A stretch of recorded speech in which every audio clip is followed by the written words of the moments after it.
Jimma biyya abbaa Jifaaritti aalimni guddaan biyya keenya muftiin Oromiyaa abbaan ulamoota hedduu oomishuun beekaman Sheek Ahmad Watar magaalaa Jimmaatti simataman.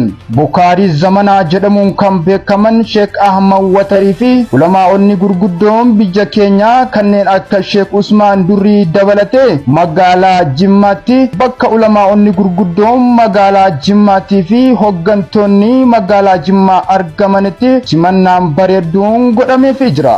Gara oduu bal'inaatti.